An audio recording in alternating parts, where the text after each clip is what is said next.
everybody, and thanks for joining me here for the ZoZo Championship Week as the fall swing season rolls on. And we'll get a couple of more events here this week as we return stateside after going to Japan here for the ZoZo Championship. We return for a couple of island events, the Bermuda Championship and the OHL Mayakoba.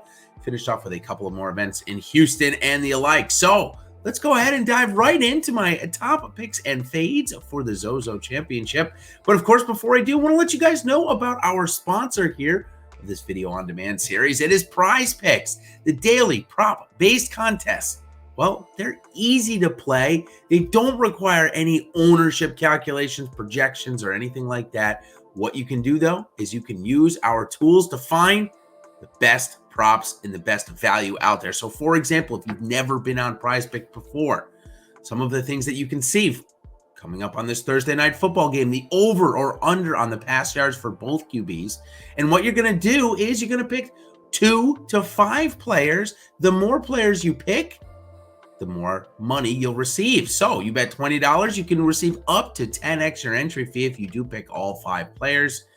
And it's for every single sport out there, including golf, including football, including NBA coming back. Hey, you even want to play disc golf? They've got that too over on Prize Picks. And of course, use promo code Awesemo for your first match deposit of up to $100. All right, now let's get into some picks here this week. ZoZo Championship. It's probably, I would say, if I had to guess, meander a guess, it's one of the weakest fields we have seen, especially for a no-cut event. Let's go ahead and talk about quickly a little transparency corner from last week. Kevin Na, Paul Casey, and Harris English were my 3 fades, and all of them worked out. Paul Casey was in the top 10 pricing, came in 25th. Kevin Na, never really a factor, came in 49th. And Harris English, well, he withdrew in the last round, so he didn't even get to finish all the holes and was way down the scoring list. So a really solid week fading last week. And my players, not bad either. KH Lee tied for 14th. I also mentioned how much I like Keith Mitchell at the exact same price, and we know what he did. Had a great week. Cam Davis didn't play great, but scored okay. Didn't hurt you all that bad. Then Aaron Wise and Colin Morikawa. T5 for Wise. A second place solo for Morikawa. And then my one miss was Dustin Johnson. He was the one guy that I played mostly up at the top range with Morikawa and Spieth. Obviously, I wish I had been more McIlroy. I would have had a very good week. Still a profitable one. Again, now let's go ahead and try and make it 2 for 2. I'm going to start off by fading Matt Jones. Now, there's only one guy on this entire list that played at this course in 2019. So basically no course history for anybody. But let's talk about Matt Jones. 38th and 27th in his last 2 starts. Pretty good. But the projected ownership right now, 18%. There's just no way I'm going to be able to get that much Matt Jones. So I'm going to be way under the field on him. Look at his strokes gain ranks this year. He did win the Honda Classic. Looks like off the tee was a bit of a part of that. He ranked 77th last year. The approach game is what is concerning to me here at this course. He's ranked 185th last year, 20th around the green, and 55th putting. Next guy has been hot, or had been hot, I should say, up until 2 weeks ago. Charley Hoffman. He was a guy I wanted to play every week. But the last 2, the Vegas swing did not go that well for him. 44th and 68th. And didn't play all that well. 14% projected owned as well at 8,500. He does present pretty good value. But again, I think the form is starting to regress rather than go up like we saw at the beginning of the fall swing. So for me, I'm going to fade at 14% owned. We look at his strokes gain rank, 25th off the tee, 15th on the approach. That's some of the best ball striking we've seen out of his career. Maybe that's why I'm playing a little bit above his level right now. 160 around the green and 43rd putting. All right, my third fade this week. What a surprise. Back above 9K and back fading for me is Cam Tringale. He also did not have a very good Vegas swing and yet is still priced up above a lot of golfers that I like in this field. So as good as Tringale has been, 115th off the tee when we look at his strokes gain rank, 45th on the approach, 29 around the green, and 16 putting. I just can't get there for me, at least this week. 9,200, he's above 9,000. I just can't do it. All right, now into my picks. And I looked for a guy low down the board this week that I really wanted to fall in love with, but I just can't find anybody that is, say, like a Keith Mitchell of last week. Tyler McCumber is priced down there a little bit, but he just isn't in good form. But a guy that is in pretty good form and is going to get all 4 rounds as long as he doesn't withdraw. And I don't think I've ever seen this guy withdraw. It's Chesson Hadley. Now, he didn't play last week. He didn't get in the field at the CJ Cup, but here he is in the ZoZo, coming off a 27th place finish at the Shriners. Says that his game is in really good form. Well, it's going to need to be as we look at his strokes gain ranks, and he's got really nothing good going on for him.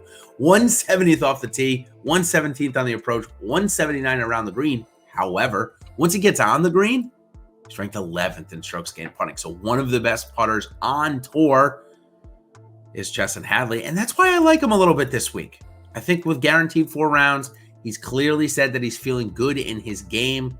I want to go ahead and give him a try this week. So Chesson Hadley, 6,900, 5% owned. Give me all of that. All right, next guy that I want to talk about, he's been a topic of big conversation over this fall swing, as he typically is. He's won there before, not this year. It's Sebastian Munoz. Now, he's played some bad golf. In fact, to the point where I think he came in dead last by missing the cut a couple of weeks ago at the Shriners. It didn't get much better, coming in 45th last week at the CJ Cup. But what did happen is he scored over 90 DraftKings points. So he's still able, when he's playing all 4 rounds, to put up a ton of birdies. We saw him obviously play over the Olympics and come in a tie for 4th. So maybe he likes the land here, likes the layout of these courses in Japan. At 7,300, and with not many people wanting to go back to him, I am starting to get a bit interested in Sebastian Munoz, who's pretty much not really that good at anything in terms of strokes gained ranks, but he's also not that bad at anything. So you can check out the stats there below. We'll move on to Garrick Higgo. He's going to be my 3rd guy I want to play this week. Also, not playing all that good.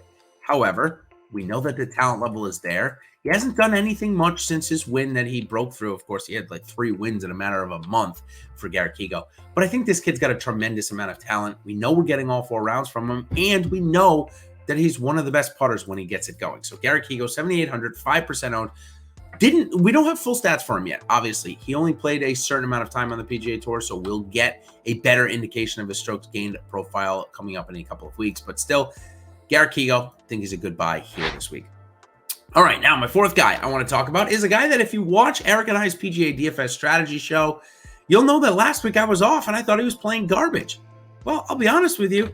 I think he's made a little bit of a turn, and a little bit of break with his putter will help that, and it's Carlos Ortiz.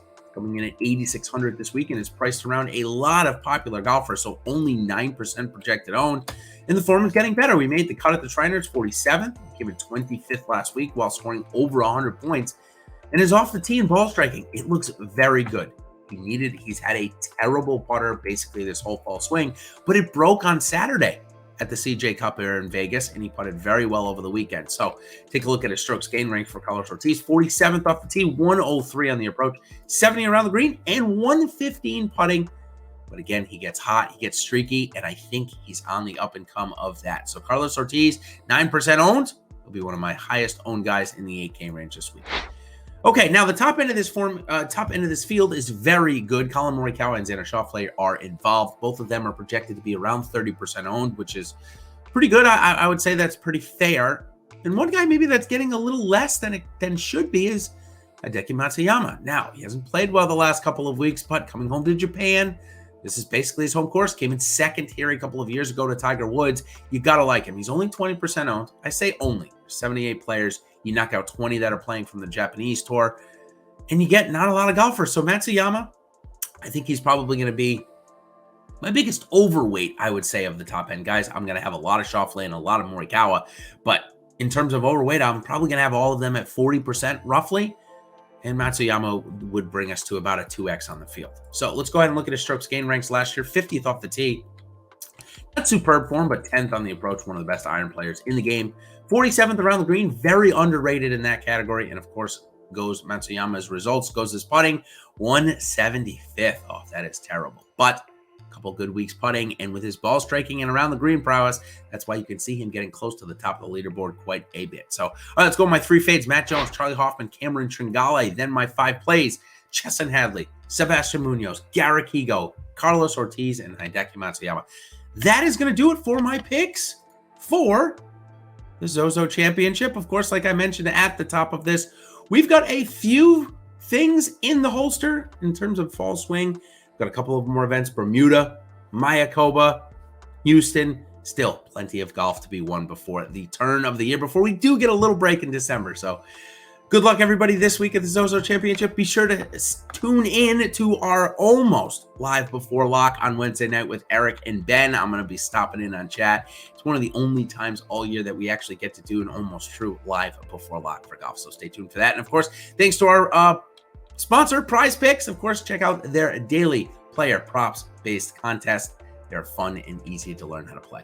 So until next time, everybody, good luck at the ZoZo, and we'll see you on the other side. Cheers.